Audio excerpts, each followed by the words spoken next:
जब लग गुरु मिले न सांचा, तब लग गुरु करो 10 पांचा। क्या गुरु बदल सकते हैं? क्या गुरु बदलने से पाप लगता है? अध्यात्म के इस मैदान में आखिर सही गुरु कौन है? गीता जी में वर्णित तत्वदर्शी संत कौन है? इन सभी प्रश्नों के उत्तर जानने के लिए अवश्य सुनिए जगत गुरु तत्वदर्शी संत रामपाल जी महाराज के मंगल प्रवचन। सत साहिब दर्शकों, मिलिए कुरुक्षेत्र हरियाणा की अनीता दासी जी से, जो समाज में प्रचलित तमाम देवी देवताओं की भक्ति और अपनी बहन की भूत प्रेत बाधाओं से मुक्ति के लिए पीर के पास तक गईं, लेकिन कोई राहत नहीं मिली। पर आखिर ऐसा क्या हुआ जो अनीता दासी जी की बहन पूर्ण रूप से भूत प्रेत की बाधा से मुक्त हो गईं? और इसका पूरा श्रेय अनीता दासी जी संत रामपाल जी महाराज को देती हैं। लेकिन संत रामपाल जी महाराज ऐसा क्या तरीका बताते हैं जिससे भूत प्रेत तक भाग जाते हैं? आइए अब सुनते हैं अनीता दासी की सच्ची कहानी, उनकी अपनी जुबानी। जी नमस्कार। नमस्कार जी। क्या नाम है जी आपका? अनीता जी। अनीता जी, कहाँ से आए हैं आप? पेवा से, सरस्वती खेड़ा पेवा के पास, कुरुक्षेत्र जिला से। संत रामपाल जी महाराज से नाम दीक्षा लेने से पहले आप क्या भक्ति साधनाएं करते थे? जी हम सरसेवाड़े के चले थे। सरसेवाड़े की 11 साल भक्ति करी जी। जब आप 11 साल से डेरा सिरसा में भक्ति कर ही रहे थे, तो फिर संत रामपाल जी महाराज की शरण में क्यों आए, जबकि आप डेरा सिरसा में पहले से ही भक्ति कर रहे थे? भगत जी वहाँ पर भक्ति तो कर रहे थे, तो उस भक्ति से मानो कोई लाभ नहीं मिला। अन्य देवी देवताओं की भक्ति करे करते, 9 दिन नवरात्रे भी रखे जी, अखंड ज्योत भी जगाई, पर भी जो हमारे पति हैं ना, वो बहुत ज़्यादा बीमार हो गए। भगत जी बहुत ज़्यादा बीमार हो गए। उनकी हालत ऐसी होगी, यानी कि वो लैटरिन बाथरूम भी पैंट में ही कर देते थे चलते चलते। उनको इतना भी पता नहीं था। बहन जी, हम आपसे ये जानना चाहेंगे कि आप 11 साल से डेरा सिरसा में भक्ति कर रहे थे, उसके बाद आपने देवी देवताओं की भी भक्ति की, आपने व्रत भी रखे, आपने अन्य पूजाएं भी की, तो हम आपसे ये जानना चाहेंगे कि संत रामपाल जी महाराज जी से नाम दीक्षा लेने के बाद आपको कोई लाभ मिले? हाँ जी, सारी प्रॉब्लम सोल्व हुई जी। पहले हमारे पति जी ने हम आश्रम लेकर गए, वहाँ से नाम लिया हमने दोनों ने। तो उसके बाद जी फिर हमने भक्ति करी, गुरु जी से प्रार्थना लगाई। 4 दिन के बाद जी वो खड़ा हो गया। 4 दिन के बाद उठा तो आप नशे में चल गया। इतनी गोली जी नशे की एक साथ खाजे करता, पानी तक नहीं पीवे था। तो आज उन्हें सब नशे छोड़ दिए। तो फिर उसके बाद हमारे घर पे मकान बना रहे थे हम 2020 में। 2020 में मकान देने खातर मजदूर लगा रखा था। मजदूर लगा रखा था। उसका बेटा था 10-12 साल का। वो ना ऊपर चढ़ गया दीवार पर चढ़ने के बाद तो हमने बोला बेटा नीचे आ जा। न्यू कह रहे नहीं आंटी, डैडी के साथ में दीवार तोड़ूंगा। उसका डैडी दूसरी दीवार पर था, वो बरांडे की दीवार पर था। जैसे बरांडे के ऊपर स्लेब डाल रखी थी, बरांडे के लेंटर पे स्लेब डाल रखी थी। उसके 4-5 अर्दे रह रहे थे, एकदम स्लेब खिसक गई। भगत जी इतनी किस रह गई, बस पूरी खिसक गई, इतनी स्लेब बची। तो उस पे जो लड़का ऊपर था ना, तो उसने बताया, कह रहा चिट्टे कपड़े वाला आया, कुर्ते पजामे वाला, उन्हें अपने हाथ दोनों स्लेब ऐसे लगा लिए, तो रोक दियो स्लेब। तो ये दया परमात्मा की, संत रामपाल जी की हुई जी मर पे। तो नहीं वो लड़का मर जाता तो हम ना तो हमारा मकान बना था और ना हम कुछ कर सका थे। ये लाभ होया जी। फिर उसके बाद भगत जी मेरी मैस 2 थी मेरे पे। एक मैस मैं थोड़े दिन पहला ले आई थी, एक मैस न 15 दिन हुए थे आई नगर पे। तो उन 2 मैसा ने कोई जहरीली चीज़ खा ली। जहरीली चीज़ खाने के बाद वो मैसा दोनों बीमार होगी, ना घास खावे ना पानी पीवे, यानी कि दूध भी ना देवें। जो खावेंगी दूध भी कहाँ से देंगे जी। फिर उसके बाद दोनों मैस बीमार होगी। डॉक्टरों की टीम आई कर दी हमारे घर पे। गड्डी में आते थे डॉक्टर, यानी कि 3-3, 4-4 डॉक्टर रोज आते थे। ग्लूकोस भी लगाते थे मैसों के, और टीके का तो घाटा ही नहीं। तो 105 बुखार और 104 बुखार दोनों मैसों का, नीचे नहीं हो रहा था। फिर उसके बाद उन्होंने नहीं राम होया मैसों का। फिर मैंने गुरु जी से प्रार्थना लगाई, भगत जी से फ़ोन कराया मैंने, वहाँ आओ आपने मैसा को संभाल लो, देख लो एक बार। फिर उस पर फ़ोन करने के बाद मैंने फिर परमात्मा तो प्रार्थना लगाई। मैं सबसे बड़ा डॉक्टर जब हमारे पास है तो मैं उन्हें फ़ोन करने और डॉक्टरों तभी के लाभ मिलेगा, दिखियाली डॉक्टरों पर बहुत है। तो पर बंदी छोड़ सतगुरु रामपाल जी से प्रार्थना लगाई जी। प्रार्थना लगाने के बाद तो मैं सना श्याम ने ही घास भी खाया जी, पानी भी पिया। पानी पिए पीछा घास खाए पीछा उन्होंने अगला दिन सवेरी दूध भी दिया। वो मैंस बिल्कुल ठीक हुई। एक ने 14 लीटर दूध दिया, एक ने 12 लीटर दूध दिया। ये मालिक की दया हुई हमारे पे। आप भगत समाज को क्या संदेश देना चाहते हैं? भगत समाज को मैं तो सो है सरसे वाले के पंथ में जुड़ रहे हैं नहीं मेरे बहन भाई। मैं तो सबका यही प्रार्थना करूँगा हाथ जोड़कर जी, वहाँ का रास्ता छोड़ो और ये संत रामपाल जी महाराज पृथ्वी पर पूर्ण संत आ रहे हैं, इनकी शरण में आओ। और सबसे जो मेरे भाई अपने सगे वो नहीं जुड़ रहे जी, मैं उनसे प्रार्थना करती हूँ, यहाँ आओ, नाम दीक्षा ले आओ, अपना किलान कराओ जी। जी धन्यवाद। सच्चाई। दर्शकों, अभी आपने सुने संत रामपाल जी महाराज से दीक्षा प्राप्त करके सुखी हुए भक्त के अनुभव। अब देखिए जगत गुरु तत्वदर्शी संत रामपाल जी महाराज के मंगल प्रवचन। अरे आपके सामने जीवित उदाहरण रहा, ये मूर्ख बना रहे थे आपको। और वो साधना को वो कोई सच्ची बात थी इन लोगों की? ये तो ईब तो अब तो छोड़ देना इसको। ने बोली ना भाई, या तो पुरानी लाग है, नो के छूटे है, बाढ़ में पड़ो फिर भी ना छूटे, तो हद कर दी भाई। आंखों देख रही है, आपसे कह रही है कि मैंने इसके 70 श्राद्ध निकाल लिए, पिंड भी भरवा लिए, न बोलो पितर बन गया। हमायूं पितर नहीं हो सबका, ये तो उद्धार करने वाले महापुरुष बन गए, लाखों लोगों का उद्धार कर दिया। इस नृत्यों इनके श्राद्ध निकालो, इन मूर्खों को पालन लग रही। तो पुण्यात्माओं, परमात्मा कहा करते पर भी लेन जात है दुनिया, हमारा ज्ञान किने ना सुनिया। ये वहां धक्के खान जाओ तीर्थों पर, वहां पता नहीं कहाँ का, हमारा ज्ञान किसी ने नहीं सुना। अपने आत्माओं, ये तीर्थ कैसे बने? अब जैसे अमरनाथ धाम है, ये कैसे बना?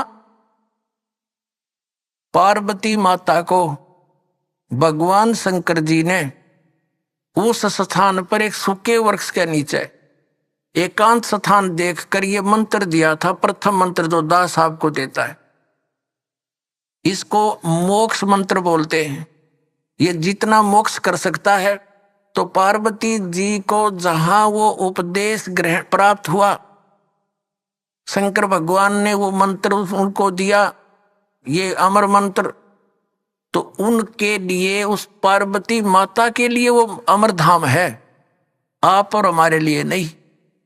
अब जैसे ये तीर्थ और ये अमर धाम कैसे, जैसे आप जिसको यहाँ बरवाला में ये मंत्र मिला, उसके लिए तो ये बरवाला है अमर धाम, और यहाँ बरवाला में ये दास हो नहीं, और यहाँ कोई भी नहीं हो, और यूँ खाली पड़ा हुआ आश्रम। अब जैसे किसी ने क्रोथा आश्रम में नाम लिया था, उसके लिए क्रोथा है आश्रम अमर धाम अमरनाथ। अब वहां कोई भी को नहीं, ये दास यहाँ पर बैठा, तो उस क्रोथा में माथा टेकने तो लाभ ना हुआ है। ये तो इस दास के वचन यहाँ सुनेंगे, सत्संग सुनेंगे, आशीर्वाद पाओगे, तो यही लाभ होगा उसे। तो अमर धाम जो है वो एक आदरणीय स्मारक तो है कि यहाँ पर ऐसी घटना घटी थी, लेकिन आपके लिए वहां जाने से कोई लाभ नहीं होगा। आपको तो वैसा ही संत खोजना पड़ेगा जिसके पास वो अमर मंत्र हो, और वो अमर मंत्र आपको चाहे बरवाड़ा की गली में मिल जाए दास, और वहां उपदेश प्राप्त हो गया, तो वही आपके लिए अमरनाथ है।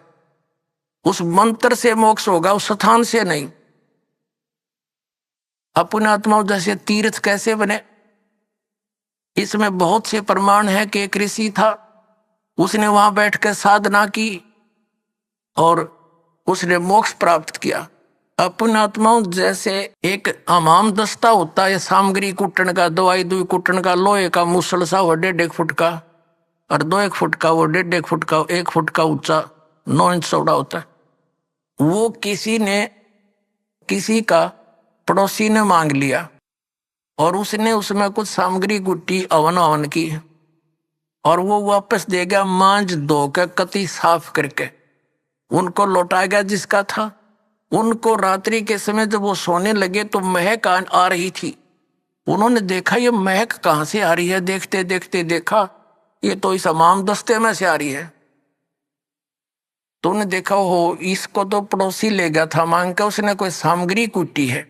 अपने आत्मा उसने सारी सामग्री निकाल ली, कति साफ करके वापस लौटा दिया, और फिर भी महक आ रही है। वो सामग्री जो उसमें कुटी थी वो अलग वस्तु है, तो वो महक जो उसके अंदर आवे थी थोड़ी बहुत हमाम दस्ते में वो एक दिन के बाद खत्म होगी। अब ये तीर्थ एक हमाम दस्ता समझो, और जैसे उस ऋषि ने उसमें सामग्री कूटी, यानी वो साधना वहां बैठकर की, वो सारी कमाई लेकर अपने उस धाम को चला गया जहां उसने उस साधना से जाना था। वो तीर्थ तो एक हमाम दस्ता है, उड़े 1-2 महीने 1-2 साल उसमें मैं सियावे, क्योंकि जहां संत ने साधना की होती है कुछ देर राहत मिलती है, लेकिन वो सामग्री वाला काम नहीं हो सकता। अब जैसे वो इतनी सामग्री कुटनी पड़ेगी उसमें मैं अच्छी रोज लेने के लिए, यानी सत्य साधना आप कहीं बैठ कर लो जैसे उस ऋषि ने की।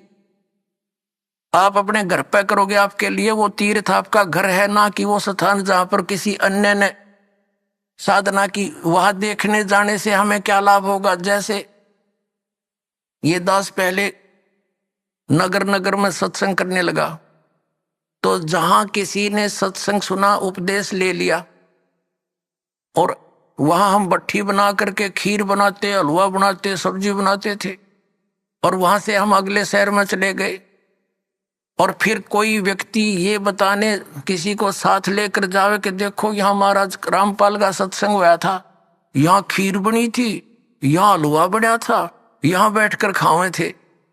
बुआ ना तो रामपाल वहां पर, ना वहां पर खीर ना हलवा, वो तो सूखी भट्ठी दिखानी है। हलवा और रामपाल जहां मिलेगा उड़े माल मिलेगा भाई। इसी प्रकार समझ लो इन तीर्थों और व्रतों को। तो ये सतलोक आश्रम आपके लिए उन सब धामों और तीर्थों का काम करेगा। यहाँ हो, अपना कल्याण करवाओ। बोलो सतगुरुदेव।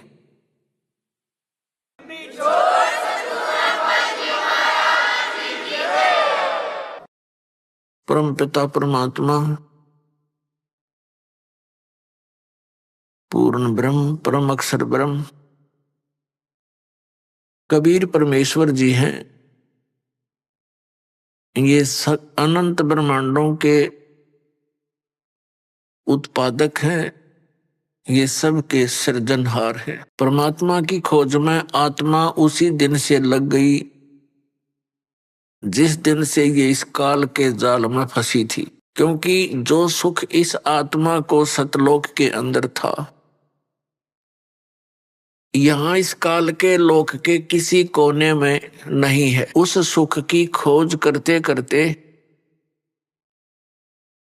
ये महास्वर्ग में भी पहुंच गई, जिसको यहाँ का सबसे सुप्रीम यानी सबसे श्रेष्ठ सुख में स्थल बताते हैं। वहां भी वो सुख नहीं है, वहां भी ऐसे ही आग लगी है जैसे इस पृथ्वी पर है। वहां पर भी वही प्राणी है जो यहां शुभ कर्म करके अच्छी भक्ति करके इस काल के सतर की, और वहां पहुंच गए। वहां उनको अच्छी पोस्ट मिल गई, देव शरीर प्राप्त हो गया, वहां का जो सुंदर शरीर है। और जो यहाँ राग द्वेष, ये काम क्रोध मोह लोभ अहंकार, ये सारे विद्यमान है, खचाखच भरे हम ऊपर के लोकों के में रहने वाले प्राणियों में। तो वहां भी ये ऐसे ही अपना टाइम पास करके फिर नरक में चले जाते हैं। नरक का समय पूरा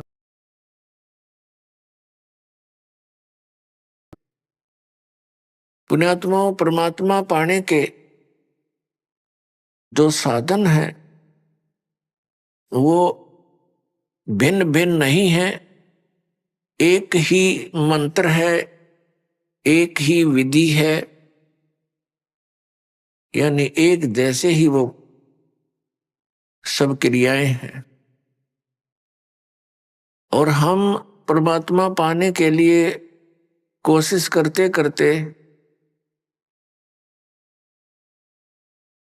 अपने जीव सतर की सोच से और अन्य लोक वेद के आधार से हम महापुरुषों से मिलते हैं, क्योंकि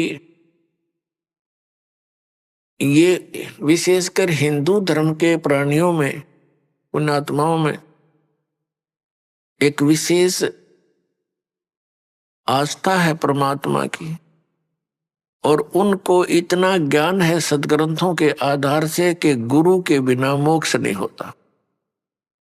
ये तो प्रत्येक हिंदू धर्म के पुण्यात्मा के, चाहे कोई भक्ति करता है या ना करता है, तो वो भी ये अवश्य कहता है कि वे गुरु बिन मोक्ष नहीं। तो ऐसी व्यवस्था अन्य किसी भी धर्म में नहीं रही। जैसे सिख धर्म के अंदर गुरु परंपरा थी, लेकिन बाद में वो केवल गुरु ग्रंथ साहिब को ही गुरु मानकर अपना अध्यात्म क्रियाएं करने लगे। लेकिन वक्त गुरु का होना अनिवार्य है। जैसे ये पवित्र गुरु ग्रंथ साहिब, पवित्र श्रीमद् भगवत गीता, पवित्र वेद, पवित्र पुराण, ये तो एक आदरणीय सदग्रंथ है, महापुरुषों की जानकारी है, भगवान के विषय में लिखा है इसमें। ये तो ऐसा समझो कि हमारे औषधि की बुक हो, औषधि की पुस्तक है, और उसके जानकार की आवश्यकता है जो वैद्य हो, और वैद्य वही सफल होता है जो औषधि की पुस्तक में लिखी हुई सब जड़ियों को इकट्ठा करके मिला के समझ के जड़ी बनाता है। इसलिए वक्त गुरु की आवश्यकता है। तो पुण्यात्माओं, इस धारणा के अनुसार इस आवश्यकता की पूर्ति के लिए ये प्राणी गुरुओं के पास जाने लगे। अब श्रद्धालु को कोई ज्ञान नहीं होता, क्योंकि वो तो जिज्ञासु होता है। जैसा भी उसके गुरुजी साधना करने को कहते हैं वो समर्पित होता है, वैसे ही करता है। तो पुण्यात्मा सभी भक्ति भी कर रहे हैं, और बुराइयां ज्यों की तो बढ़ रही है।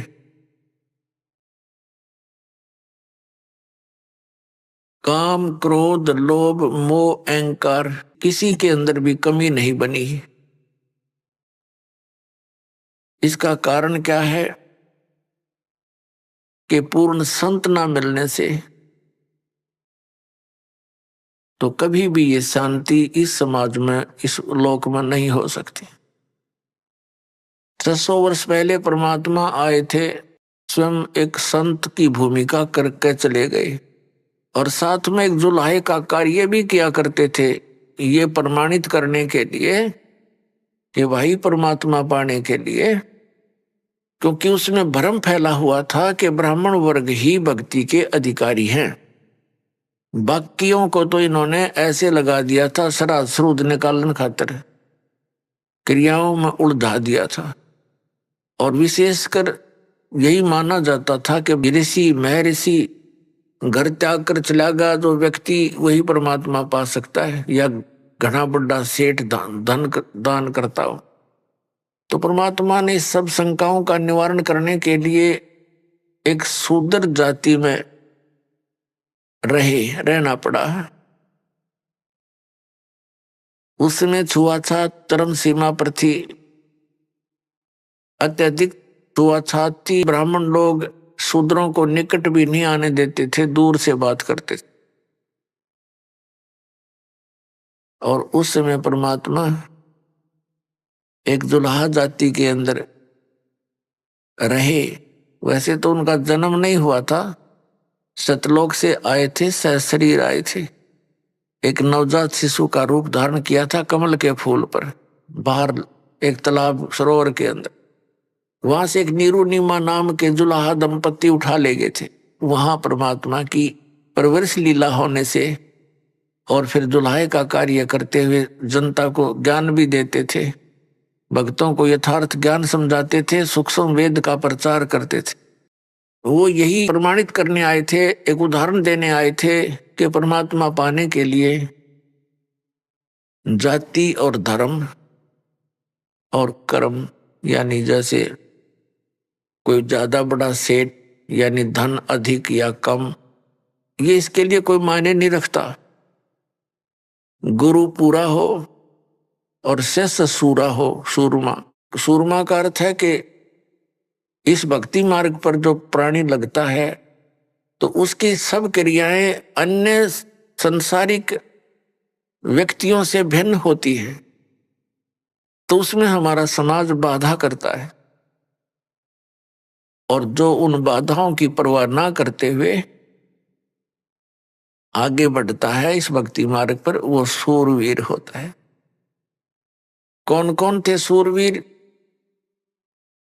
जो आप जी को बहुत, जिनका ज्ञान है, सुप्रसिद्ध है। धरु थे सूरवीर, प्रहलाद थे सूरवीर, और मीराबाई थी सूरवीर, और स्वयं परमात्मा तो वो मालिक थे ही थे, वो तो सूरवीरों के सूरवीर और सब भगवानों के भगवान कबीर परमेश्वर जी। और अब वर्तमान में ये दास देख रहा है कि मेरे इस परमात्मा के ज्ञान से परिचित इस दास के अनुयायी ये सूरवीर।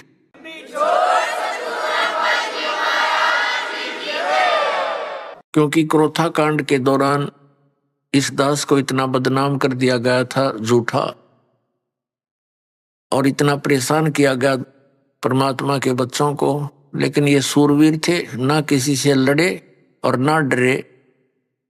संत का यही एक नियम होता है, लड़े भी नहीं और डरे भी नहीं, तो परमात्मा साथ देता है। आज हम सफल हुए, पूरा विश्व के अंदर ये ज्ञान जाएगा, परमात्मा का साथ हमारे साथ रहा और रहेगा, क्योंकि ये काम उसी परमात्मा ने शुरू करवाया है। ना हमारा कोई खानदानी पेशा, ना दादे परदादे माता पिता ने कभी यो काम कराया, ना दास को ये मजदूरी दी, तो दास का उसी दिन से ये अटल इरादा बन गया था, सिर जाओ से डट जाओ, परमात्मा के चरणों में ये शीश जावे तो सफल हो।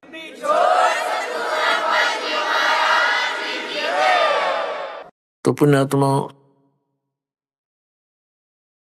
आप जी का सौभाग्य है कि काल के दूतों ने परमात्मा के इस अनमोल धन को पाताल में डाल रखा था। यानी ये समझ लो कूड़े के ढेर में घना नीचे दबा रखा था। अब दास पे कृपा हुई, रजा मालिक कबीर भगवान का साथ दास के साथ है, तो अब ये धन आपके रूबरू हो पाया है। इतने संघर्ष के बाद सन 1994 में दास को परमात्मा ने आदेश दिया था, गुरुदेव ने, दीक्षा उपदेश और सत्संग करने का। -0 से भक्ति को ऊपर उभारा है परमात्मा कबीर जी की दया से। बिल्कुल नामो निशान नहीं था, ना भगवान का ना भक्ति का। परमात्मा के लिए तरफ सभी रहे थे। जैसे ये दास पहले हनुमान पुजारी था और मंगलवार का व्रत रखता था। सालासर एक मंदिर है हनुमान जी का, और उसमें इसी बूढ़ी सी मूर्ति रख रखी है। हे भगवान, अब हंसी आती है अपने कर्मों पे। काली सी मूर्ति में बना दी किसी ने, फिर देखा देखी जान लग गए, वहां धक्के खाया करते हम। बता, काल ने ऐसा जुल्म करवा रखा है। तत्व ज्ञान का तो नामो निशान मिटा दिया और कोरी बकवास समाज में बरवा दी झूठे गुरुओं द्वारा। तो पुण्यात्माओं, या मेर हुई भगवान की। कहीं आप देखा करते 4 ईंटें लगा रखी हैं, उस पर कुत्ते मुत्ते वहीं बैठे, और वहां हम माथा टेकने जावे, और तेरा गजब भैया। कोई वहां से सारा दिन रो कर मर जा, कोई नो कहने वाला नहीं, क्यों रो रहा है पत्थर के आगे। तो इसलिए वक्त गुरु की आवश्यकता होती है, और उसके ज्ञान के आधार से भक्ति साधना करने से कल्याण हो जाता है।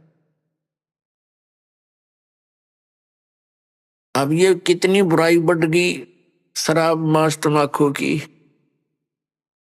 और इसको विकास मानते हैं हम कि बड़ी बड़ी कोठी हो, कार हो और गुटी सुटी लावें और फिर विवाह के अंदर एक अलग से ड्रामा रच दे।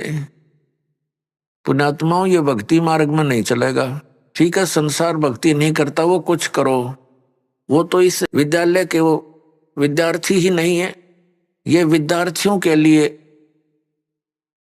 लागू है कि ना बीड़ी पीवे, ना तम्बाकू प्रयोग करे किसी भी तरीके से, ना मांस खावे और ना शराब प्रयोग करे, और न ही ये ड्रामेबाजी करे, ना जन्मदिन मनाना, ना कोई ऐसे ब्याह के अंदर बकवाद करनी। सिंपल ब्याह करो बच्चों, आप भगत बन के देखो कितना आनंद आएगा। देखो इस लोग दिखावा ड्रामा कितना कर ले, इसका अंत नहीं। शुरुआत हमने देखी, किसी ने 1100 रुपये दान के दे दिए, सारा गांव में चर्चा हुआ करती। फिर 2100 दे दिए एक ने, वो फेल हो गया।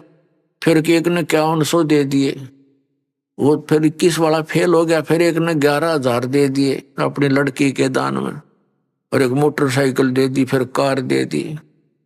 तो ये एक बकवाद है बेमतलब की। बच्चे को परमात्मा से जोड़ दिया जाए, परमात्मा का नाम लेकर, और ये राम नाम का दहेज बेटी ने दे दे, ये सदा साथ देगा। एक टाइम हमने कुछ दे भी दिया बच्चे को, क्या कितने दिन उससे वो गुजारा कर सकती है? और फिर गरीब की बेटी अमीर की बेटी को देखकर मायूस हो जाती है, उसको ना जाने कितना दुख होता है। तो इस तरह की ये बकवादें हमने समाज से खत्म करनी पड़ेंगी, खासकर भगत समाज को तो इसमें अग्रसर होना ही पड़ेगा। इस दास के संघर्ष में आपने सहयोग देना पड़ेगा। ये बिल्कुल गलत है, भक्ति बाधक है। जिसके 2-3 लड़की हो जाती, नींद आराम हो जाती है उस माता पिता की, और लड़की इसी कारण से हमारे लिए बोझ बन गई। एक इतना गऊ जैसी आत्मा होती है बेटी की, हमने खूब देखा है। बेटा और बेटी रोटी खा रही है, माता पिता कोई बोलता है बेटे को एक वो काम कर, वैसे भी कहा ये काम करिए, बेटा तो कहेगा को नहीं करता, और बेटी रोटी खा रही होगी ना, खाना छोड़कर उठ कर चल पड़ेगी, उस काम को करके आओगी। अब ये हमें बोझ क्यों बनाई? अपने ड्रामाबाजी से, अपनी बकवादों से, दहेज के कारण। तो इस प्रकार हमने इस हर तरह की जो बुराई हमारे समाज में घर कर गई, इसको भी आपने बहुत एक गहराई से सोच कर, एक मर्यादा के उद्देश्य से नहीं कि मैंने कह दिया आपने शुरू कर दिया, नहीं। ये नियम ना समझना, ये आवश्यकता समझना, इस भक्ति मार्ग में बाधक समझना, इन नियमों को तोड़ देना। तो इस प्रकार से हम भक्ति हमारी अधिक होएगी। फिर पुण्यात्माओं, हमने परमात्मा पाने के लिए जो भी कुछ आदेश होता है गुरु जी का, वो करना ही चाहिए, क्योंकि गुरुदेव को मालूम होता है, वो मास्टर होता है इस मार्ग का। और विद्यार्थी, और जैसे डॉक्टर के पास जाता है मरीज, तो सही डॉक्टर होगा तो वो कांटे की बात करा करे और सही दवाई देगा। उसमें जो भी मर्यादा यानी परहेज बताई जा, तो उस रोगी को आजीवन करने पड़ते हैं, तभी वो सफल होता है, रोग नाश होता है। तो हमारे जन्म मृत्यु का दीर्घ रोग लगा हुआ है, इसका नाश इस दास के बताए मार्ग से होगा। दास वही मार्ग बता रहा है जो परमात्मा ने स्वयं आकर के बताया था। ये गॉड गिवन है, ये किसी के लोक वेद नहीं है, किसी आम व्यक्ति का बताया हुआ ज्ञान नहीं। और यही प्रमाण हमारे सदग्रंथों में है, जिन सदग्रंथों को हम सिरोधार्य मानते रहे। तो फिर भक्ति में देर नहीं लगेगी, आपको विश्वास होने में देरी हो रही है, और कि ये दास जो भक्ति बता रहा है वो सही है, श्रेष्ठ है, शास्त्र अनुकूल है।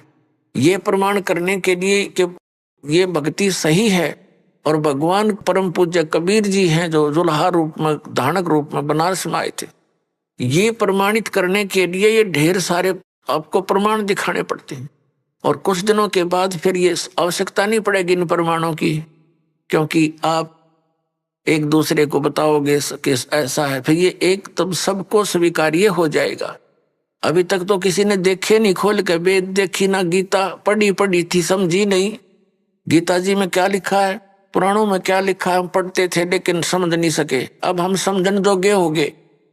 अरीब खूब देखेंगे और कति दृढ़ होकर कहेंगे कि सचमुच कबीर इज गॉड, कबीर परमात्मा है और यही भक्ति सही है, यही मंत्र श्रेष्ठ है और सब बकवाद है।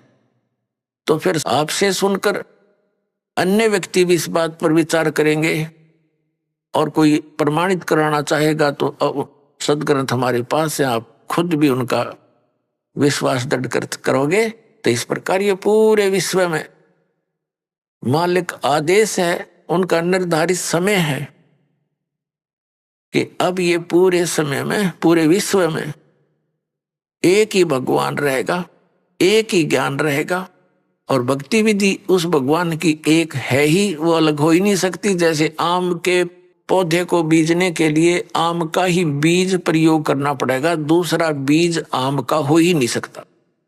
तो परमात्मा पाने के लिए जो मंत्र है, इनके अतिरिक्त कोई साधना है ही नहीं। बाकी तो बबूल के बीज अलग हैं, अन्य साधनाएं जो सिद्धियां प्राप्त करने की हैं वो अलग वस्तु है, उसकी हमें जरूरत नहीं। तो पुण्यात्मा सबसे पहले हमने गुरु की आवश्यकता होती है। अब परमात्मा कहते हैं गुरु बिन माला फेरते, गुरु बिन देते दान, गुरु बिन दोनों निष्फल हैं, चाहे पूछो वेद पुराण। गुरु बड़े गोविंद से मन में देख विचार, हरि सुमरे वो रह गए, गुरु सुमरे होवे पार। अब परमात्मा कहते हैं गुरु गोविंद दोनों खड़े, काके लागू पाए, बलिहारी गुरु अपना, जिन गोविंद दियो मिलोय। सात द्वीप नौ खंड में गुरु से बड़ा ना कोई, करता करे न कर सके, गुरु करे सो होवे। सतगुरु के उपदेश का लाया एक विचार, जय सतगुरु मिलते नहीं, जाते नरक द्वार। नरक द्वार में दूत सब करते खेचा तान, उनसे कभू ना छूटते, फिर फिरते चारों खानी। चार खानी में भरमते, कबहू ना लगते पार, सो फेरा सब मिट गया, मेरे सतगुरु के उपकार। सात समुद्र की मसी करूं, लेखनी करूं बन राय, धरती का कागज करूं, गुरु गुण लिख्यो न जाए।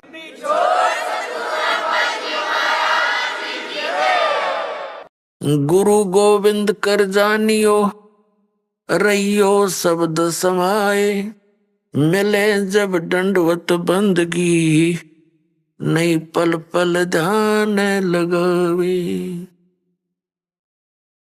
गुरु मानुष कर जानते, ते नर कहिए अंध, ओवे दुखी संसार में, आग काल के फंदे।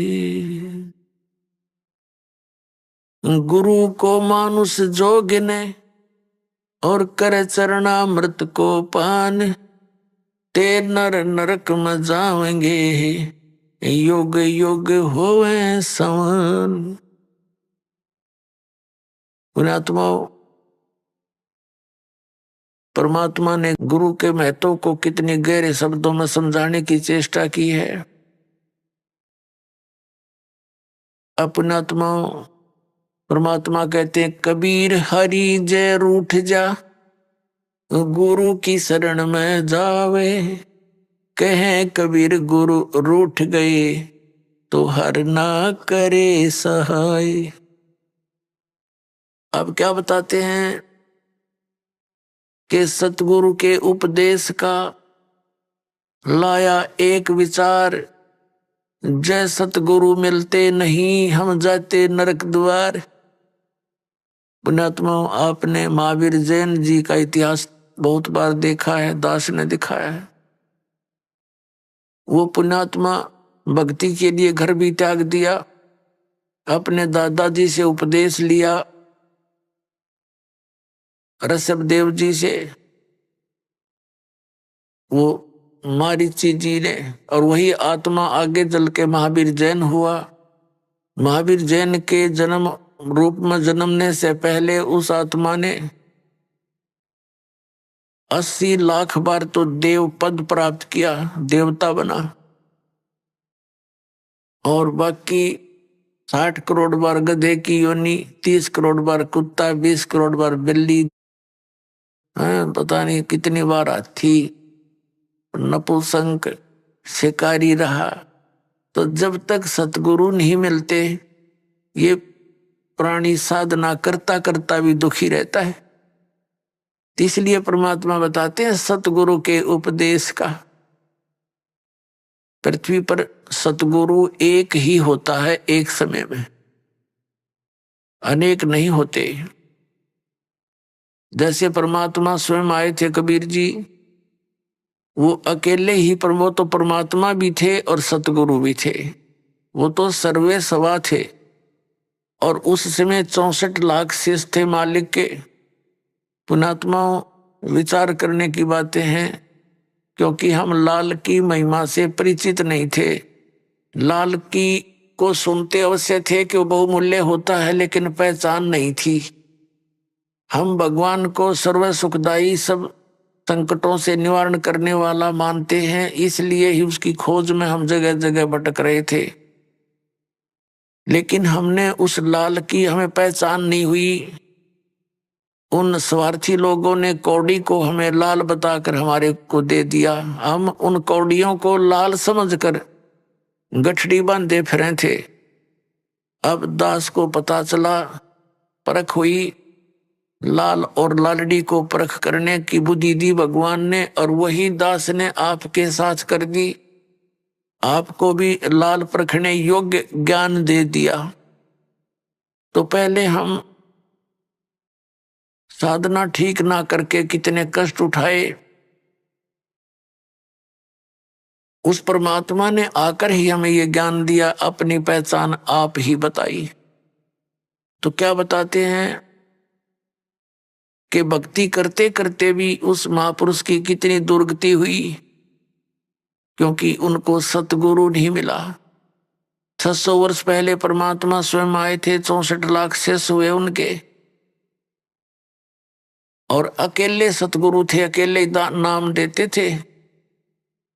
और पुण्यात्मा, उस समय ना कोई मीडिया था, ना कोई पुस्तक का लेखन करके कहीं भेजा जा सकता था। आदरणीय धर्मदास साहिब जी ने कबीर साहब की वाणी लिपिबद्ध करके रख ली थी, लेकिन उसको बार बार इतनी को हाथ से लिखने में तो 10 साल फिर लग जाए उसको। तो ऐसे जैसे आजकल परमात्मा ने दया बख्शी है, अक्षर ज्ञान दिया, पेपर दे दिया, इस पर पुस्तक परमात्मा की महिमा लिखकर हमने आपको भेज दी, पुस्तकें बना बना कर। फिर ये इलेक्ट्रॉनिक सिस्टम परमात्मा ने दिया, सीडी का ये बना के दे दी, चिप चल पड़ी परमात्मा की दी हुई है। ये गॉड गिवन इंस्ट्रूमेंट है, ये मनुष्य के सत्र के बनाए हुए नहीं है, ये भूल जाना आप।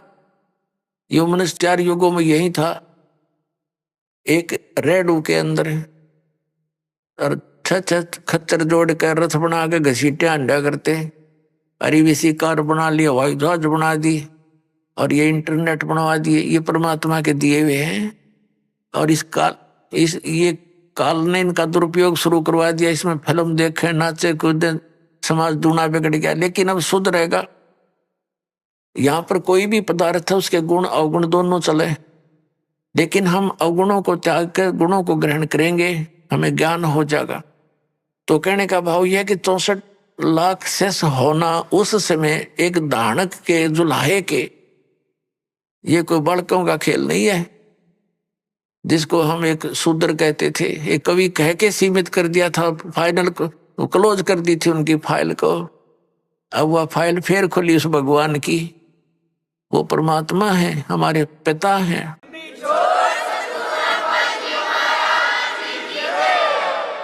तो सतगुरु एक ही होता है। तो वो परमात्मा स्वयं सतगुरु भी थे और वो परमेश्वर भी हैं। सतगुरु की भूमिका भी उन्होंने की, वो जगत गुरु भी वही हैं। और फिर उनका कृपा पात्र, उन्हीं के ज्ञान से युक्त, उनके आदेश अनुसार फिर सतगुरु वही भेजते हैं। तो उस परमात्मा ने स्वयं कहा कि गरीबदास जी वाले पंथ में, 12वें पंथ में आगे चल के मैं स्वयं आऊंगा और धर्मदास इस सारे अज्ञान को हटाऊंगा। अब परमात्मा ने हो सकता है दास को किस इस योग्य देखा होगा, तो अपने कुत्ते को छोड़ दिया भौंकने के लिए, अपने बच्चों को, धनियों को जगाने के लिए। तो ये परमात्मा का किया हुआ काम है, आम जनसाधारण का ना समझना बच्चों, और इसका लाभ उठाओ। आप भी उठाओ, औरों को भी जगाओ जो गहरी नींद में सोए पड़े हैं और काल के दूतां के फंसे पड़े हैं, प्यार के साथ। क्योंकि काल ने कहा था कि ऐसे उल्टे रंग में रंग दूंगा, जब तुम्हारा मोक्ष समय आवेगा कलयुग में, उससे पहले सब नकली पंथ चला दूंगा कबीर नाम से और सतलोक सचखंड के नाम से, और उनमें इतना अज्ञान ठोक दूंगा कि तेरा संदेश वाहक जब आएगा तब तक तो वो वकील बन जाएंगे उस अज्ञान के और कतई नहीं मानेंगे। परमात्मा ने कहा था कि हमें मनाना आता है, उस समय शिक्षित करूंगा। परमात्मा ने कहा था, उस समय बता दिया था धर्मदास को कि अभी तू चुप रहना, इसको जिक्र ना करना। सबको शिक्षित किया दाता ने, ये इंटरनेट प्रोजेक्टर बनवा दिए, दूर बैठे आप देख सकते हो क्या बोला जा रहा है, क्या लिखा है सदग्रंथों में, सामूहिक तौर पर सीडी के माध्यम से, टीवी के माध्यम से। तो ये परमात्मा का किया हुआ कार्य है। पहले परमात्मा स्वयं एक दिन में हजार हजार जगह प्रकट हो जाते थे, क्यों तो भगवान है, वो तो जो चाहे सो कर सकते हैं। तो इस प्रकार परमात्मा ने हमें जगाया, सतज्ञान दिया, वही दिया हुआ ज्ञान आज दास आपके समक्ष रख रहा। अभी आपने सुने संत रामपाल जी महाराज के मंगल प्रवचन। आइए अब सुनते हैं संत रामपाल जी महाराज से नाम दीक्षा लेकर सत भक्ति करके अद्भुत लाभ प्राप्त करने वाले अनुयायी के विचार।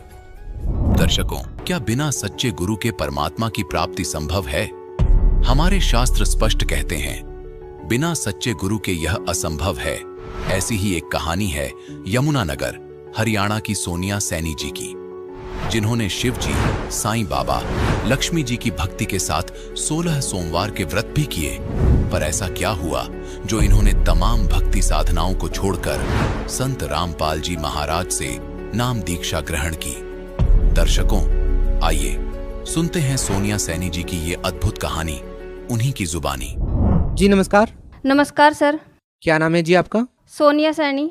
सोनिया जी, कहाँ से आए हैं आप? यमुनानगर से। संत रामपाल जी महाराज से नाम दीक्षा लेने से पहले आप क्या भक्ति साधनाएं करते थे?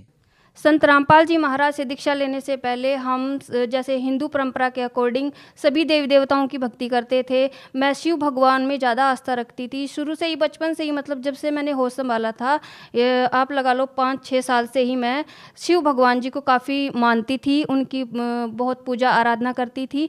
और जैसे छोटे से ही मैंने शुरू कर दिया था व्रत रखना।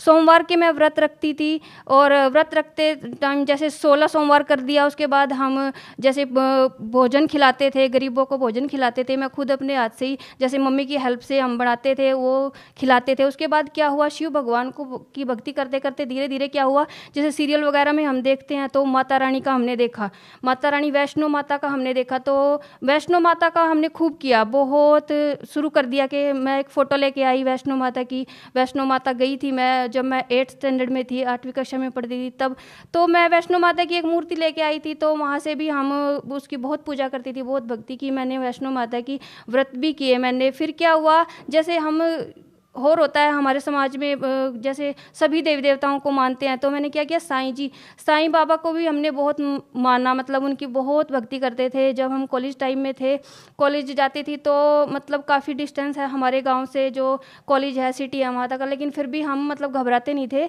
जाते थे और वहाँ पे भी बहुत पूजा करते थे, सेवा करते थे।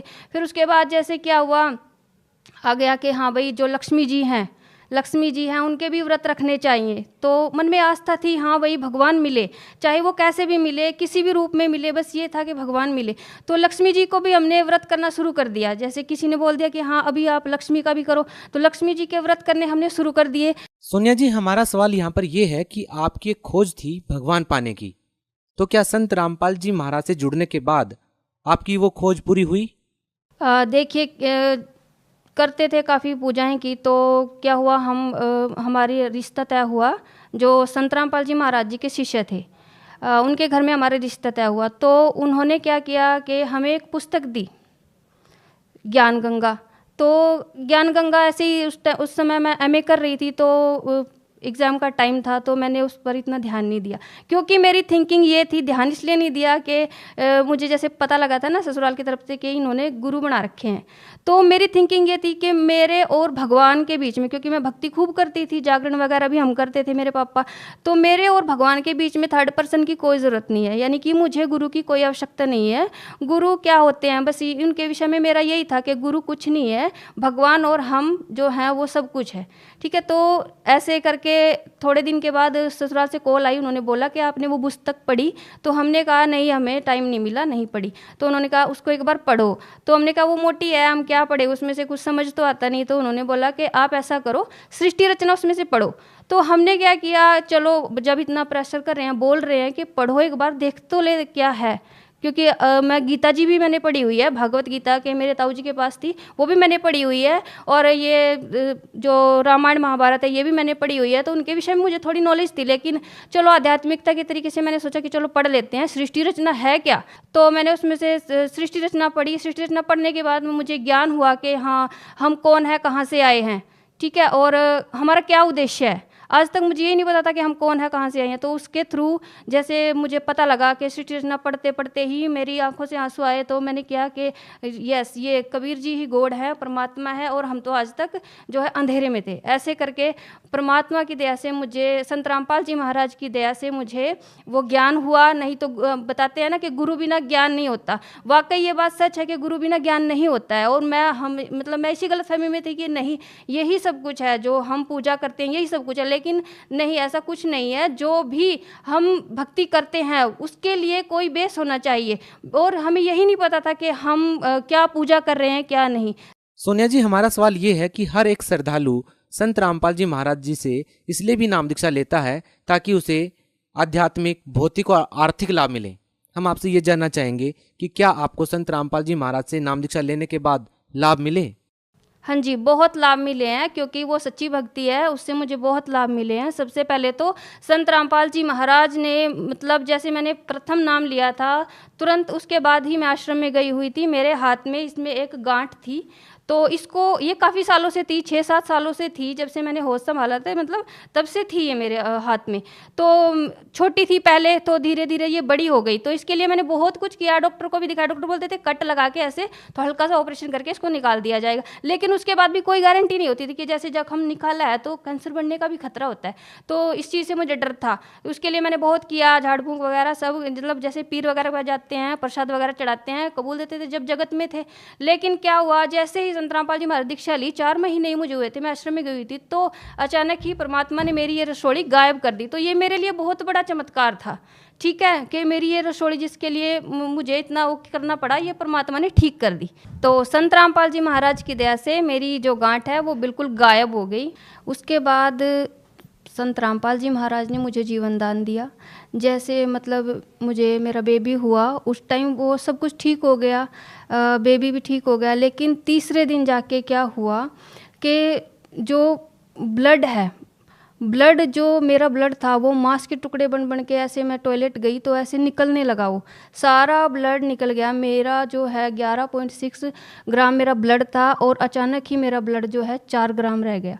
तो डॉक्टर भी हैरान थे, डॉक्टरों को लगा कि भाई ऐसा, मतलब ऐसी सिचुएशन तो होनी नहीं चाहिए थी। जब 3 दिन हो गए सब कुछ ठीक था, तो उसके बाद क्या हुआ, उन्होंने तुरंत मुझे आईसीयू में वो ले गए। अचानक ही फिर मेरी हार्ट बीट भी बढ़ने लगी, चेस्ट में इन्फेक्शन हो गया, तुरंत काफ़ी सारे रोग एकदम से हो गए। और तो डॉक्टर घबरा गए, डॉक्टर को लगा कि पता नहीं क्या हो गया। आईसीयू में मुझे एडमिट किया, वेंटिलेटर लगाया। उसके बाद तुरंत मेरे ईसीजी किया, एक्सरे वगैरह किया कि क्या है क्या नहीं, कुछ समस्या समझ नहीं उनके आई, तो वो भी हैरान थे। उसके बाद क्या हुआ कि नाइट का समय था, 12 बजे हुए थे। 12 बजे के करीब क्या हुआ, अचानक ही मेरी हार्ट बीट बिल्कुल डाउन हो गई।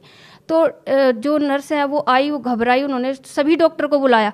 जितने भी मतलब आर्मी के हॉस्पिटल डॉक्टर्स हैं वो इतनी जल्दी आते नहीं हैं, मतलब उनका भी एक ड्यूटी होती है, ड्यूटी टाइम होता है उनका भी।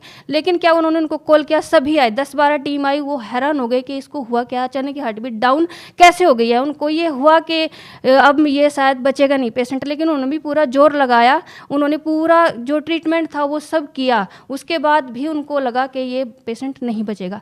फिर क्या हुआ, परमात्मा जो संत रामपाल जी महाराज थे वो साथ थे। मुझे सब कुछ दिखाई दे रहा था, मुझे ये था एक पैरालाइज की तरह हो जाते हैं ना, ऐसा मेरे हाथ पैर हिल नहीं रहे थे, लेकिन क्या है सुनाई दे रहा था, सब कुछ दिखाई दे रहा था, हिल नहीं पा रहा। तो मालिक संत रामपाल जी महाराज जी ने जो हमें मंत्र जाप दिया है वो किया, उनकी कृपा से सब ठीक हुआ, मतलब मुझे जीवन दान मिला है। और ये बात डॉक्टर्स ने भी मानी है कि आप किसी की शरण में थे, इसीलिए आप जो है बचे, नहीं तो हमारे बस की ये बात नहीं थी कि आपको बचा पाएँ। तो ये लाभ मुझे मिला। तो उसके बाद क्या हुआ कि जैसे मुझे इंजेक्शन लगते थे, थाई में मुझे इंजेक्शन लगते थे और एंटीबायोटिक दी जाती थी, तो मुझे बड़ी रोना आता था इस चीज़ से कि मेरे साथ ऐसा क्यों हुआ। तो जबकि मैं संत रामपाल जी महाराज की शरण में हूँ, तो फिर भी मेरे साथ मतलब ऐसी सिचुएशन क्यों हुई।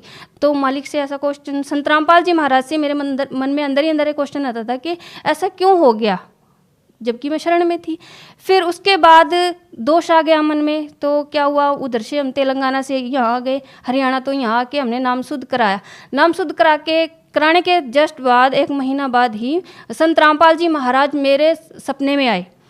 सपने में आप ये लगा लो कि जैसे होता है ना कि जागृत अवस्था भी है और सपना सा भी है, ऐसे आए। उन्होंने मुझे सब कुछ दिखाया, मेरा जैसे ही मेरी डेथ हो चुकी है ऐसे उन्होंने मुझे दिखाया संत रामपाल जी महाराज ने। और ऐसे उन्होंने बताया कि बेटा अब तुझे मतलब तेरे अंदर तो ये है कि ये किया, मतलब तुझे दुख क्यों हुआ, लेकिन तुम्हें नहीं पता था कि बेटा ये तुम्हारी मृत्यु थी। उन्होंने बिल्कुल क्लियर मुझे दिखाया कि ऐसे मैं मरी हुई हूँ, मरी ऐसे। परमात्मा संत रामपाल जी महाराज आए, उन्होंने मुझे आशीर्वाद दिया, उनके आशीर्वाद से मुझे जीवन दान मिला। उन्होंने मुझे क्लियर सब कुछ दिखाया टोटली। और वो बच्चा भी जैसे कोई आई, एक माई जैसे सपने में ही आई एक लेडीज, उन्होंने बच्चे को मेरे साथ दिया और उन्होंने बोला कि देखो तुम बड़े की शरण में हो, तुम बड़े भगवान की शरण में हो, इसलिए तुम्हें जीवन दान मिल गया और तुम्हारी जगह मैं अब जा रही हूँ। वो बच्चे को दे के मुझे गई और मेरे को बोली कि इस बच्चे का ध्यान रखना। तो ऐसे मुझे संत रामपाल जी महाराज ने ये प्रूफ कराया कि हाँ बेटा तेरी मृत्यु थी और तुझे ऐसे बचाया गया। उसके बाद क्या हुआ कि जैसे मुझे थोड़ा समस्या हुई सर्वाइकल की, तो डॉक्टर्स के पास मैं गई, उन्होंने बोला कि आपको सर्वाइकल है, ऐसे पेन होता था मुझे। तो दवाई उन्होंने दी, दवाई से कोई आराम नहीं लगा क्योंकि दवाई मुझे पहले रिएक्शन करती थी। तो संत रामपाल जी महाराज से मैंने प्रार्थना की कि मालिक अगर संत रामपाल जी महाराज अगर आपके ही बच्चों को मतलब ऐसा होने लग जाए तो फिर आम जनता की तो क्या बात। तो संत रामपाल जी महाराज से जैसे ही प्रार्थना की तो नेक्स्ट डे ही वो मेरा सर्वाइकल बिल्कुल ठीक हो गया और मैं तकिया भी लेती हूँ, कोई दिक्कत नहीं। जबकि डॉक्टर ने बोला आप कभी तकिया मत लेना, लेकिन मैं लेती हूँ आराम से, कोई दिक्कत नहीं है। उसके बाद क्या हुआ कि मेरी रीढ़ ये हड्डी है, जो एडी की हड्डी है वो बढ़ गई। उसके लिए भी मैंने काफ़ी दवाएँ की, यमुनानगर हॉस्पिटल में भी की, कमांड हॉस्पिटल में भी की। वो क्या करते थे, पेन किलर दे देते थे, लेकिन उससे कोई आराम नहीं होता था, ठीक है। और वो चलता रहा, कई महीने चलता रहा। उसके बाद डॉक्टर बोले आपकी जो हड्डी है इसमें इंजेक्शन लगाना पड़ेगा। अब इंजेक्शन से मुझे मतलब ये था कि नहीं मैं नहीं लगवाऊंगी। तो फिर संत रामपाल जी महाराज के चरणों में अरदास लगाई कि संत रामपाल जी महाराज ऐसे ऐसे हो गया। तो परमात्मा संत रामपाल जी महाराज का उत्तर है कि बेटा कोई बात नहीं, भगवान दया करेंगे। तो परमात्मा संत रामपाल जी महाराज की दया से वो जो रोग था वो भी धीरे धीरे खत्म हो गया और आज पूर्ण रूप से स्वस्थ हूँ, आपके सामने हूँ, जिंदा हूँ। और इससे बड़ा लाभ क्या होगा कि मुझे परमात्मा ने जीवन दान दिया, एक मरे हुए इंसान को परमात्मा ने जीवित किया। जैसे कि वेदों में भी लिखा है ना कि वह परमात्मा वही परमात्मा है जो हमें 100 वर्ष की आयु बढ़ा देता है और जीवन दान देता है। और इसके अलावा मेरा बेटा है वो, उसको भी एक रोग हो गया था जिसको मसान का रोग बोलते हैं। वो मिनट मतलब सेकंड में सुसु करने लग गया था, वो छोटा ही था। उस समय भी संत रामपाल जी, हमने डॉक्टर को भी दिखाया था, वो ठीक नहीं हो पाया था, 3 दिन हो गए थे लगातार ऐसे करते करते। तो संत रामपाल जी महाराज से प्रार्थना की, जैसे ही प्रार्थना की वैसे ही वो रोग एकदम खत्म हो गया। ये देखकर मेरे जो कज़न आई हुई थी वो भी हैरान थे कि मैंने उनके सामने ही दवाएं को फेंका कि देखो अब मैं फेंक रही हूँ दवाएं, और अब देखना मेरे संत रामपाल जी महाराज इसको कैसे ठीक करते हैं। और वैसा ही हुआ, मेरे संत रामपाल जी महाराज जी ने उस रोग को भी बिल्कुल ठीक कर दिया। तो मेरे जो पापा हैं वो ड्रिंक करते थे, तो उसकी वजह से हम काफ़ी परेशान रहते थे, घर में लड़ाई झगड़े होते रहते थे। मम्मी के साथ भी मारपीट हो जाती थी उनकी। और हम जैसे एजुकेटेड हैं तो हमें भी थोड़ा लगता था कि हम इतने एजुकेटेड हैं और हमारे जो पापा हैं वो ड्रिंक कर रहे हैं तो समाज में क्या संदेश जाएगा। हम अपने पापा को समझाते भी थे लेकिन वो नहीं, मतलब उनको लगता नहीं था कि हाँ भाई छोड़ पाऊँगा मैं। ये दिन क्या हुआ, पापा ने खूब झगड़ा किया, मम्मी को भी मार दिया। तो हम डिसाइड कर लिया कि अब बहुत हो गया, तो अब हम चलेंगे। तो हमने क्या किया, मेरे पापा दुर्गा जी को मानते थे, तो हमने क्या किया, गीता उठाई और संत रामपाल जी महाराज की बुक उठाई और गीता उनके पास गए, उनको समझाया। तब मेरे पापा जी को समझ आया। उसके बाद उन्होंने धीरे धीरे ज्ञान सुनना शुरू कर दिया, सत्संग देखना शुरू कर दिया। तो उन्होंने नाम दीक्षा ले ली और आज वो ठीक हैं, कोई ड्रिंक नहीं करते हैं। ऐसे ही मेरे ससुर जी थे, वो भी ड्रिंक करते थे। धीरे धीरे वो भी हमको देख कर उन्होंने भी ड्रिंक करना छोड़ दिया। और आज मतलब जो फैमिली है उसमें ऐसा माहौल है, जैसे बोलते हैं ना परमात्मा के, संत रामपाल जी महाराज बताते हैं कि सतलोक जैसा माहौल है। आप क्या कारण मानते हैं कि आपने अन्य संतों से नाम दीक्षा लेकर के इतनी सारी भक्ति की फिर भी आपको कोई लाभ नहीं मिला? क्या कारण मानते हैं? ये कारण ये है कि वो जो साधनाएं थी वो शास्त्र के विरुद्ध थी, यानी कि वो हमारा मनमाना आचरण था। जैसे किसी ने बोल दिया कि आप क्या शिव के व्रत रख लो, आप विष्णु के व्रत रख लो, आप ये कथा कराओ, वो कराओ आप, तो वो हमारा मनमाना आचरण था, उससे लाभ तो होना ही नहीं था क्योंकि वो शास्त्र के विरुद्ध साधना थी। सोनिया जी, आपने एक बहुत बड़ा प्रश्न ये खड़ा कर दिया है कि जो साधनाएं आप पहले कर रहे थे वो शास्त्र के विरुद्ध थी। ये आप कैसे बोल सकते हैं और आपके पास क्या प्रमाण है? ये ऐसे बोल सकते हैं क्योंकि जो हमारी गीता जी है, गीता जी में स्पष्ट लिखा हुआ है कि 16 के 23 श्लोक में कि जो शास्त्र विरुद्ध को त्याग कर मनमान आचरण करते हैं उनकी ना तो गति होती है ना उनको कोई सुख प्राप्त होता है। ठीक है, इसलिए जब गीता जी में ही हमारे लिखा हुआ है तो, और वेदों में भी लिखा हुआ है कि ये जो मनमाना आचरण है, इस मनमाने आचरण से कोई भी लाभ व्यक्ति को नहीं मिलता है। ठीक है, जब हम संत रामपाल जी महाराज की शरण में आए, उन्होंने हमें बताया, ये सब ज्ञान कराया, तब हमें पता लगा कि हाँ, शास्त्र के अनुसार साधना क्या होती है, तत्वदर्शी संत कौन होते हैं, और उन्हीं से दीक्षा लेने से हमें पूर्ण लाभ और पूर्ण मोक्ष की प्राप्ति होगी। जैसे गीता अध्याय 17 के श्लोक नंबर 23 में लिखा हुआ है कि ओम तत्सत इति निर्देश है, यानी कि जो ओम तत्सत है वही भक्ति की सही विधि है, और जो इस ओम तत्सत के भेद को बताएगा वही तत्वदर्शी संत है। और तत्वदर्शी संत की और भी पहचान, जैसे 15 के श्लोक 1 से 4 में लिखा हुआ है, जो उल्टे लटके हुए संसार रूपी वृक्ष को बता देगा वही तत्वदर्शी संत होगा। तो तत्वदर्शी संत वर्तमान में संत रामपाल जी महाराज है, उन्हीं से हमने नाम दीक्षा ली, तभी हमें लाभ हुआ और फायदे हुए। आप भगत समाज को क्या संदेश देना चाहेंगे? भगत समाज को मैं यही संदेश देना चाहती हूँ कि संत रामपाल जी महाराज पूर्ण संत हैं, पूर्ण गुरु हैं, उनकी शरण में आइए, इनसे नाम दीक्षा लीजिए और अपना कल्याण करवाइए, क्योंकि मानुष जन्म दुर्लभ है, मिले ना बारंबार, तरवर से पत्ता टूट गिरे, बहुर न लगता डार। जो श्रद्धालु संत रामपाल जी महाराज से नाम दीक्षा लेना चाहते हैं वो उनसे कैसे जुड़ सकते हैं? आप YouTube पे जाइए, स्पिरिचुअल लीडर संत रामपाल जी महाराज, ये सर्च कीजिए आप, वहाँ पे जाके संत रामपाल जी महाराज के सत्संग देखिए। सत्संग के नीचे जो पिक्चर डिस्प्ले होती है उस पर कॉन्टैक्ट नंबर दिए जाते हैं, उन कॉन्टैक्ट नंबर पर आप कॉन्टैक्ट कीजिए, आपको आपके नज़दीकी नामदान सेंटर का पता बता दिया जाएगा। जिस भी ज़िले में जहाँ पर भी आप रहते हैं तो आप वहाँ जाकर नाम दीक्षा ले सकते हैं। जी धन्यवाद। धन्यवाद सर।